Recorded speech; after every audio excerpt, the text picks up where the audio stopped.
On day 81. So today we're going to be talking about solving equations and inequalities. This is something that you guys are already familiar with. This is just a review. You already know everything we're going to deal with today. Equations are going to be things like ax plus by equals c, converting it to slope-intercept form, maybe solving for x, things like that. Inequalities are going to be anything that possess the inequality symbol. So let's go ahead and jump into it, right into it. First one. Here we have solving multi-step equations. Solving multi-step equations, always the same exact process. The first thing you want to do is distribute. After you distribute, of course, you want to combine like terms in order to keep yourself balanced and so you don't have things everywhere. Then, of course, we want to move x to one side. Finally, we're going to use inverse operations to get x by itself for a solution. So let's go ahead and take a look at this example. So here I see some parentheses. So first thing I want to do is go ahead and get rid of that distribution. I'm going to do that on both sides.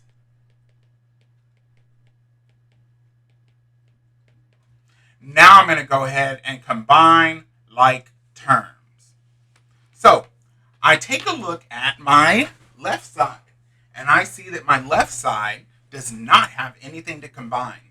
However, on my right side, I see that it has a negative 36 and a negative 1.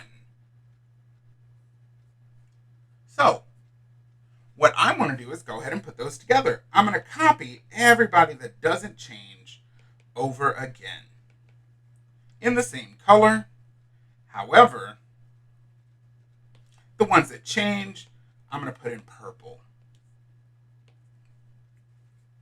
Now I'm going to go ahead and combine my x's. I usually say move the smallest x. Some other people may instead ask you to move all of your x's to the left. Both are equally acceptable. I usually tend to move the smaller one, which would be the 7, in order to avoid creating negative numbers. So I'm going to go ahead and I'm going to move that 9x over. Everything that changes will now be in purple.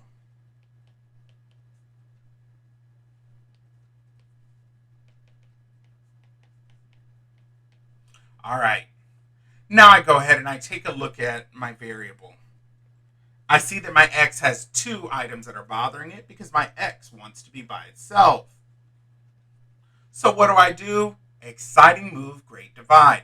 I want to move whatever is not touching or attached to my x first. So let's get this 21 and move it over to the other side.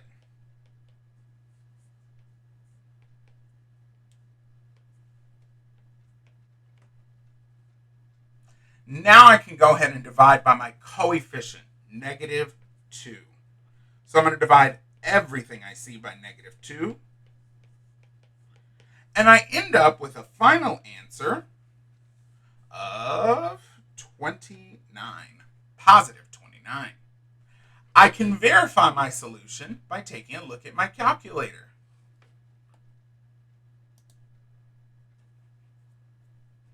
All right, so I'm going to go ahead and go to my calculator home. I'm going to go to a new calculator page. I'm going to look for, under algebra, numerical solve. Inside of this, I'm going to type my original equation exactly as I see it in the question.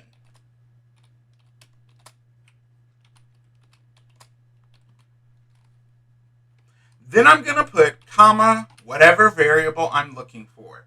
And in this case, it happens to be x. It's going to give me back an answer. Same exact answer that I had before. So I got this one correct. Now, what about those inequalities? So whenever I multiply, let me change back to red, multiply or divide by a negative number, you must flip your inequality inequality to keep the inequality true. We follow the same steps we would for solving multi-step equations.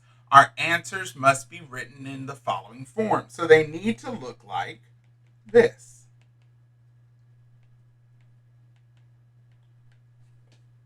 Always with my x on the left side. So let's go ahead and jump into this example. First thing I'm going to do is I'm going to go ahead and distribute.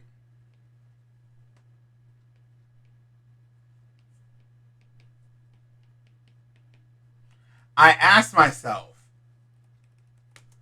did I multiply and divide by a negative number on both sides? No, I did not. My symbol will stay the same.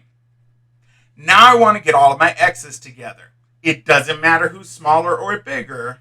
I want to move the one that is on the right all the way to the left. So I'm going to move this 4x.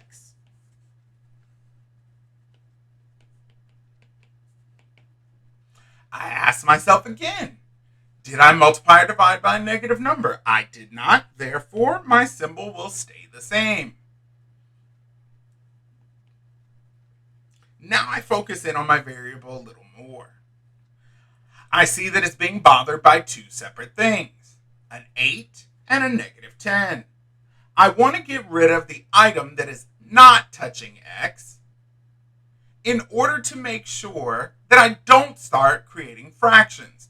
Because if I divide by negative 10, because right now it's multiplying and I have to do the opposite, I'm going to start creating fractions.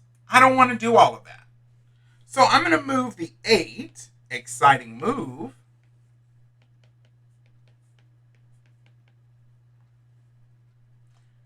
and I noticed that I didn't multiply or divide by a negative number on both sides, therefore my symbol stays the same.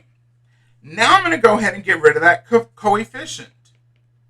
Great divide. And it has some kind of relationship with positive 1. I did finally divide or multiply by a negative number. So my symbol is going to change directions. And I have my final answer. Now, while you're not quite able to, on this calculator with the limitations that are required for the STAR test, solve this equation with the symbol, we can verify the number. So I would just go through, I would start another insolve, and I would type in the original equation exactly as I saw it.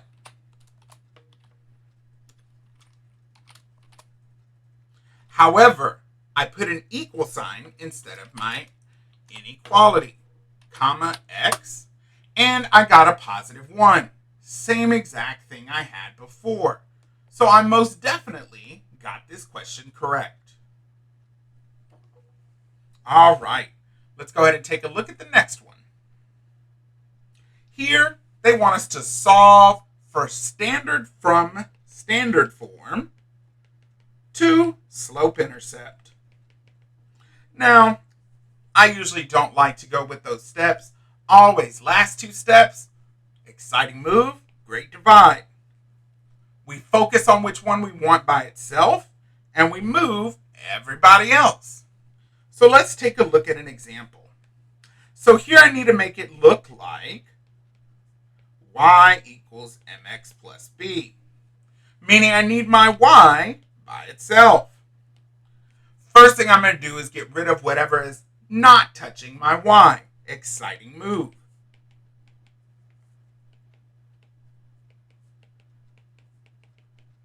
Now I'm going to get rid of whatever is touching my y. Great divide. And I divide everything I see by the same number.